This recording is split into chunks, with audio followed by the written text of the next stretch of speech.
రారులా ఎర్రపాలెంకు కాలం చేసినోళ్లకు నివాళిద్దాం మనం. ఇంతకు ఎవరు జీవిడి చీర చూస్తారా? ఇగో ఈడ ఎగురుతుంది చూడు కోడి పుంజే కాలం చేసింది. దీని అవసు తీరింది. ఇక దీన్ని సాదుకునే వాళ్ళు గిట్లా శోకాలు పెట్టుకొని ఈ కోడి చేసిన మీరు యాద్ చేసుకుంటా, దాని మంచితనం గురించి చెప్పుకుంటా, కండ్ల పొంట నీళ్లు పెట్టుకొని గిట్లా ఆఖరి కార్యం చేసారు.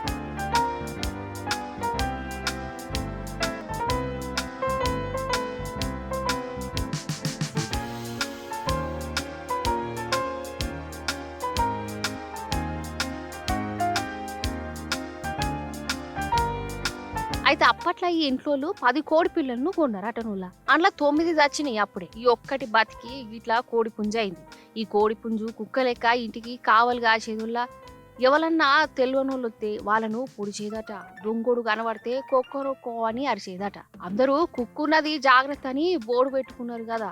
కానీ వీళ్ళు మాత్రం కోడి ఉన్నది జాగ్రత్త అని బోర్డు పెట్టుకున్నారు. వీళ్ళ ఇంటికి ఎవరన్నా పోవాలంటే కూడా భయపడేటోళ్ళు.